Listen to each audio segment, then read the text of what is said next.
সেবারে কোথায় ঘুরতে যাব ঠিক করে উঠতেই পারলাম না। মা বলল, সামনে দিদির বিয়ে, তাই মাথা থেকে বেড়াতে যাওয়ার ভূতটাকে এবার নামাও তো দেখি। অগত্যা আর কোনো উপায় না দেখে যথাজ্ঞা বলেই ফেললাম। যথারীতি দিদির বিয়ের প্রচুর আনন্দ করা, খাওয়া দাওয়া, শপিং, গান বাজনা, হই হুল্লোড়, প্রচুর মজা করলাম। বিয়ে শেষ হওয়ার পর রাতে বাসর জাগা, মোটামুটি যা কিছু হয় প্রাণ খুলে সবটাই উপভোগ করলাম। 4টে দিন কীভাবে যে কেটে গেল বুঝতেই পারলাম না। এবার বাড়ি ফেরার পালা। বিকালে বাড়ি ফিরবো চিন্তা করতে না করতে একটা ভালো বেড়াতে যাওয়ার অপরচুনিটি এসে হাজির। আর এমন ভ্রমণ রসিক মা যার থাকে, তার আর আলাদা করে বেড়াতে যাওয়ার প্ল্যান করতে লাগে না, ওটা আপনা আপনি হয়ে যায়। কথাটা উপস্থাপন হতে না হতেই মা এক কথায় রাজি। আমার এক দুঃসম্পর্কের মাসির বৌমার বাপের বাড়ি সুন্দরবন। এইবার সুন্দরবনে প্ল্যান করতে না করতেই 15 জন হাজির। এতজন মিলে যাব, দারুণ মজা হবে। জামা কাপড় প্যাক করতে করতে কখন সকাল থেকে বিকাল হয়ে গেছিল জানতেই পারিনি। মোটামুটি ওই বিকেল 3টে-4টে নাগাদ বেরালাম। প্রথমে রিক্সা, তারপর ট্রেনে করে ক্যানিং, তারপর আবার একটা ট্রেন ধরে সুন্দরবনের উদ্দেশ্যে এগালাম। এইভাবেই প্রায় 3 ঘন্টা কাটার পর ফাইনালি একটা মিষ্টির দোকানে বড়রা সবাই ঢুকলো। ছোটোবেলার অভ্যাস, মা বাবা কোনো আত্মীয়ের বাড়ির কাছাকাছি পৌঁছালে মিষ্টির দোকানে যেত, সেই মতো আমিও ভাবলাম পৌঁছে গিয়েছি হয়তো। আমার সমবয়সী ভাই বোনেরা, ভাইজি ভাইপোরাও তাই ভাবলো। 2টো টিম হয়ে গেছিল, একটা অভিভাবকদের, যেটা বড়দের টিম, একটা আমাদের ছোটদের। আমি তখন বিএ ফার্স্ট ইয়ার পড়ি, সবে সবে উচ্চ মাধ্যমিক দিয়ে কলেজে ভর্তি হয়েছিলাম। বড়রা মিষ্টি কিনছিল আর আমাদের অফার করেছিল মিষ্টি দই খাওয়ার। আমরা সকলে ভাবলাম এই তো পৌঁছে গেছি, যখন আর কেনই বা মিষ্টি খেয়ে একেবারে গাটাকে মিটিয়ে ফেলবো, একেবারে ফ্রেশ হয়ে কিছু খেয়ে নেব। কিন্তু খানিক বাদে বাবা মায়েরা দেখি মোটর ভ্যানে ওঠার প্রস্তুতি নিচ্ছে। জিজ্ঞাসা করতে জানতে পারলাম আমরা সবে অর্ধেক রাস্তায় এসেছি, বাকি অর্ধেক এখনও বাকি আছে। আবার জিজ্ঞাসা করতে জানতে পারলাম অনেকটা রাস্তা জার্নির পর মিষ্টি দইটা খেয়ে রিফ্রেশ হয়ে বাকি রাস্তা যাওয়ার জন্য তারা আমাদের অফার করছিল। আমি আর আমাদের কচিকাচার টিমরা তো কথাটা শুনে পুরোই ভ্যাবাচাকা খেয়ে গেলাম। যেন তেন প্রকারে 5-5.5 ঘন্টার পথ অতিক্রান্ত করে ফাইনালি একটা ফাঁকা রাস্তার ধারে এসে পৌঁছালাম। দুপাশে ফাঁকা মাঠ ধুধু করছে, মাঝখান দিয়ে কাঁচা মাটির একটা রাস্তা, আর ওই রাস্তার শেষ কোথায় কেউ বলতে পারবে না। অনেকটা দূরে কিছু ছোট ছোট গাছ দেখা যাচ্ছে। বৌদির কাছে শুনলাম ওই গাছ দেখা যাচ্ছে ওর ঠিক পিছনেই ওদের গ্রাম, যেখানে আমরা সবাই যাব। যদি বাড়ি ফেরার রাস্তা 5 ঘন্টা না হতো, বিশ্বাস করো আমি কোনো মতেই আর আগে যেতাম না, বাড়ি ফিরে যেতাম। এতটাই রাগ হয়ে গিয়েছিল আর এতটাই বিরক্ত বোধ করছিলাম সকলে, আর পারছিলাম না। ঘুরতে যাব বলেছিলাম, টর্চার হব বলিনি। একটা অটো বুক করা হলো, ফাইনালি পৌঁছানো হলো বৌদির বাড়ি। গ্রামের আসল রাস্তা, মানে ইটের রাস্তা থেকে সরু আলপথ দিয়ে হেঁটে গেলেই 20-25টা গাছ দিয়ে ঘেরা টালি চালের মাটির বাড়ি। দেখতেই মাথায় আগে যে কথাটা এলো, এক্কেবারে গল্পের বইয়ের প্রত্যন্ত এক গ্রামকে সচক্ষে দেখছি। ঠিক যেমনটা গল্প শুনতে শুনতে মানুষ কল্পনা করে, হুবহু একই। কিন্তু পুরো বাড়িটা ঘুরে দেখার আগে আমি ভাইজিকে বললাম যেটার জন্য আসা সেটা আগে দেখব, চল। কথা মতো কাজ। গ্রামের রাস্তা ধরে বাচ্চা পাটি চললাম। মিনিট 5 পরই দেখতে পেলাম নদী, আর ওই যে মাঝখানে একটা দ্বীপ দেখা যায়, সেখানেই তো থাকে দ্য রয়্যাল বেঙ্গল টাইগার। হ্যাঁ, এই তো সুন্দরবন। কি অপূর্ব লাগছে দেখতে। সরু রাস্তার ডান দিকে নদী আর বাম দিকে ছোট বড় গাছপালা ভর্তি। লোভ সামলাতে না পেরে একটা ফাঁকা জায়গা দেখে বসে পড়লাম নদীর জলে পা ডুবিয়ে। উফ, কি শান্তি! পায়ে ঠান্ডা ঠান্ডা জল, গায়ে নদীর জলের ঠান্ডা হাওয়া, পাশেই একটা বিশাল গাছের ছাওয়ার নিচে বসে খুব শান্তি পাচ্ছিলাম। এটাই তো আসল গ্রাম্য পরিবেশের আনন্দ। খানিক বাদে একটা বউকে দেখলাম নদীর পাড় দিয়ে ছোট ছোট মশারির টুকরো নিয়ে জলের মধ্যে কিছু খুঁজে বেড়াচ্ছে, বেছে বেছে কিছু তোলার চেষ্টা করছে। জিজ্ঞাসা করতে জানতে পারলাম মিন ধরছেন উনি। মিন কথার অর্থ কি সেটা তো জানতাম না। ভাইজিকে মিন কথার মানে জিজ্ঞাসা করতে বলল চিংড়ি মাছের বাচ্চাকে মিন বলে। উনি বললেন ওইগুলো বিক্রি করে পয়সা পাবেন, যা দিয়ে তিনি কাঁচা বাজার করবেন বাড়ির জন্য। আর এইভাবেই অধিকাংশ মহিলারা নিজেদের সংসার চালিয়ে থাকেন। 2-3 মিনিট এইভাবে মিন ধরার পর উনি বললেন, তোমরা নদীর জলে পা ডুবিয়ে বসে আছো, জানতেও পারবে না কামট পা নিয়ে চলে গেলে। কথাটা শুনে সজোরে সকলে মিলে হেসে ফেলেছিলাম, কিন্তু সবাই ভয়ে ঢোকো গিলছিলাম। তাড়াতাড়ি করে পা তুলে সবাই আবার বৌদির বাড়ির উদ্দেশ্যে রওনা দিলাম। বাড়ি ফিরে বৌদিকে বউটার কথা জিজ্ঞাসা করলাম। আদৌ সত্যি কিনা যাচাই করতে গিয়ে জানতে পারলাম শুধু কামটই না, কামট তো আছে বটেই, তার সাথে যে গাছের তলায় বসেছিলাম গত বছর ওই গাছে বাঘও উঠেছিল। এবার আর হাসি বেরোয়নি, বরং ভয় অনেকখানি জাপটা ধরেছিল।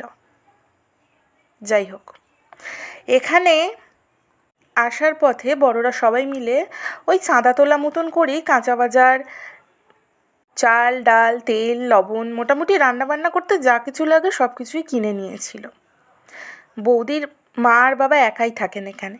যেহেতু একা থাকেন তাই ওদেরকে আর কোনো ঝামেলার মধ্যে রাখা হয়নি। আমরা সবাই মিলে রান্না করে নিয়েছিলাম। যথারীতি আসন পেতে মাটির দাওয়ায় বসে খেতে যাব এমন সময় একটা লোক এসে বলল, কি গো তোমরা এখন খেতে বসছো? লোকটার দিকে তাকিয়ে দেখি লোকটার মাথার খুলির অর্ধেক অংশটাই নেই। একটু কেমন যেন লেগেছিল ব্যাপারটা, কিন্তু লোকটাকে বেশ ভালোই কথাবার্তা বলতে শোনা যাচ্ছিল। এই যেমন আমাদের আসতে অসুবিধা হয়েছে কিনা, থাকতে অসুবিধা হচ্ছে কিনা। ঘড়িতে তখন 1:30 কি 2 হবে। বাবা লোকটিকে জিজ্ঞাসা করলো, আপনাদের খাওয়া হয়ে গেছে? যদিও আপনি বলাটা ওরা পছন্দ করে না, তবুও আপনি বলল বাবা। লোকটি উত্তরে বলল, ও মা, আমি তো খেয়ে দিয়ে ঘুম থেকে উঠে বিকেলে ঘুরতে এইছি গো। আমরা তো সবাই হাঁ হয়েই বসে থাকলাম। 2টোর সময় খেয়ে ঘুমিয়ে ঘুরতে বেরিয়েছে? বাপরে বাপ!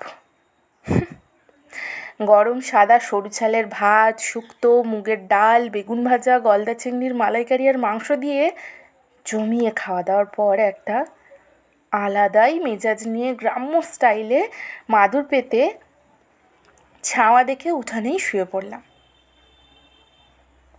সন্ধে হতেই দেখলাম বাড়িটাকে একটাই আলো জ্বলছে। বৌদির কাছে শুনলাম গত বছরেই প্রথম গ্রামে কারেন্ট এসেছে। সুন্দরবনের এই গ্রামগুলো আধুনিকতার ছোঁয়া পেতে আরও যে কতদিন সময় লাগবে তা ঠিক জানা নেই। তবে দুপুরে আসা ওই ব্যক্তিটার অর্ধেক মাথার খুলির অংশ নিয়ে আলোচনা করতে জানতে পারলাম ঠিক সুন্দরবনে আসার ওই 5 মাস হবে হয়তো আগে খবর এসছিল, মানে নর্মালি খবরে দেখিয়েছিল সুন্দরবনের জীবিকার যেহেতু মাছ ধরা, সেহেতু মাছ ধরা কয়েকজন ব্যক্তিদের খাড়ি পথে বাঘের হামলায় বাবা মারা গেছেন এবং ছেলে অসুস্থ অবস্থায় ফিরে এসছেন। ভালো করে ব্যাপারটা জানতে পারলাম ইনি সেই ব্যক্তি। প্রথমটা শুনে হতবাক হলেও সম্পূর্ণ ঘটনা শুনলে গাটা শিউরেই উঠেছিল বটে। বৌদির কাছ থেকে শুনলাম বাবা, ছেলে এবং আরও কয়েকজন ব্যক্তি মিলে খাড়িপথ ধরে মাছ ধরার উদ্দেশ্যে নদীর দিকে রওনা দিয়েছিল। তারা বুঝতেও পারেনি খাড়িপথেই গাছের ওপরে বাঘ অপেক্ষা করছিল। কাঁকড়া ধরবে বলে মাটিতে নামতেই 2-3 মিনিটের মধ্যেই বাঘের হামলা হয়। ছেলেকে প্রথমে বাঘে ধরেছিল, বাবা বাঁচাতে গিয়ে বাবাকেই টেনে নিয়ে চলে গেছিল বাঘে। বাবার আর অংশ কিছুই খুঁজে পাওয়া যায়নি, তবে ছেলের মাথার খুলিটা বাঘটা একেবারে ছিন্ন করে দিয়েছিল। ইনি সেই ব্যক্তি। চোখ দিয়ে জল, আর এদের জীবন নির্বাহের এই যে প্রতিনিয়ত দুর্ধর্ষ কিছু কাহিনী, কিছু গল্প এবং জীবন নির্বাহের সংগ্রামের গল্প শুনে সত্যি খারাপ লাগলো। রাতে খাবার পর শুতে গিয়ে এক মহা বিপদ হলো। 15 জন ওই ছোট্ট কুঁড়ে ঘরে কোনোভাবেই জায়গা হওয়া সম্ভব ছিল না। আবার শুনেছি প্রায় দিন রাতে নদী পেরিয়ে বাঘ আসে গ্রামে, তাই বাইরে শোয়ার তো কোনো কথাই আসে না। কিন্তু কি করব, সবাইকে তো অ্যাডজাস্টেবল হয়ে শুতে হবেই। ঘরের ভিতরে 2টো চৌকি ছিল, যার মধ্যে অলরেডি বাচ্চাপাটি একটা চৌকি ভেঙেই ফেলেছিল। এত প্রচণ্ড লাফালাফি করছিল, চৌকিটা ভেঙে গেছিল। সুতরাং থাকে একটাই চৌকি।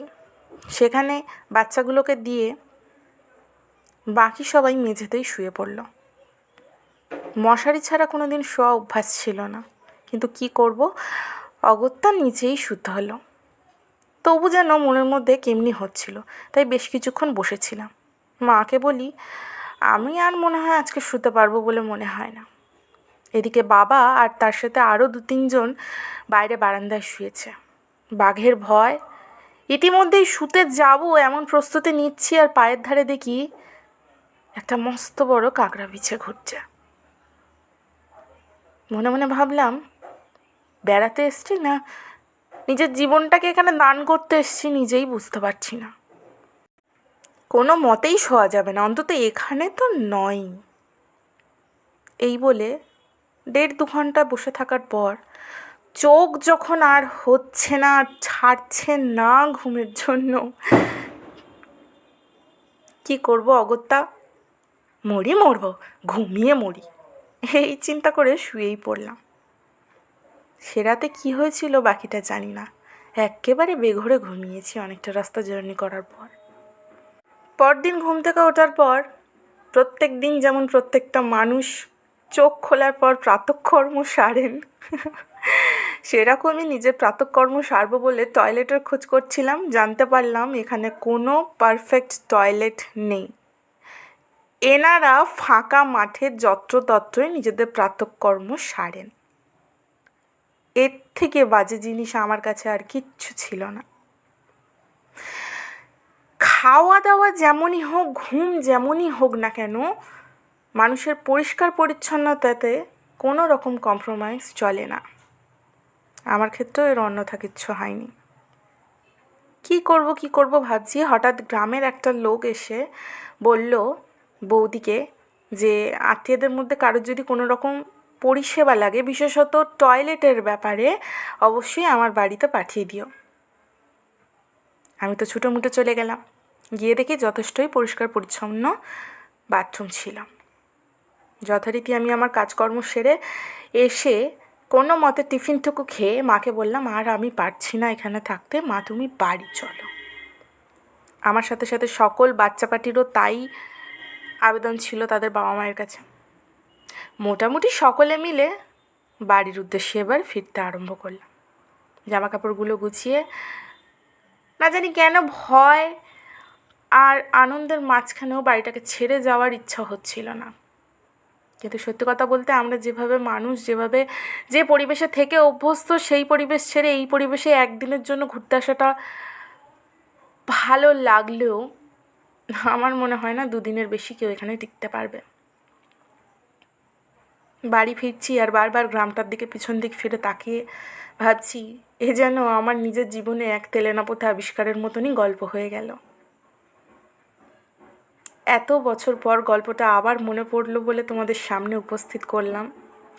এটা আমার নিজস্ব গল্প, এটা আমার নিজের জীবনের অভিজ্ঞতা তোমাদের সাথে শেয়ার করলাম। আশা করছি গল্পটা সকলেরই খুবই ভালো লাগবে। আর অবশ্যই যাদের গল্পটা ভালো লাগবে লাইক করতে একদমই ভুলবেন না। আমি জানি পরপর গল্প দেওয়ার চেষ্টা করলেও আমি যেহেতু একটা পার্সোনাল প্রবলেমের মধ্যে দিয়ে যাচ্ছি, সেই জন্য প্রতিনিয়ত গল্প না দিতে পারলেও আমি চেষ্টা করি যত সম্ভব গল্প আপনাদের সামনে বা তোমাদের সামনে তুলে ধরার। আর এবার থেকে প্রমিস আমি একটা না একটা গল্প সপ্তাহে আপনাদের সামনে উপস্থাপন করবই, আর নিজের জীবনের অভিজ্ঞতার ওপরেই বেশিরভাগ গল্পগুলো আমার থাকবে। ব্যাস এটাই। আর সামনে অবশ্যই অপেক্ষা থাকুন, আরও একটা নতুন গল্প নিয়ে আমি আসতে চলেছি। আজকের মতন এই অবধি। গল্পটা ভালো লাগলে অবশ্যই, সুন্দরবনের অভিজ্ঞতার গল্পটা ভালো লাগলে অবশ্যই লাইক করতে ভুলবেন না। দেখা হচ্ছে নেক্সট গল্পে। ততক্ষণ ভালো থাকবেন সকলে। ধন্যবাদ।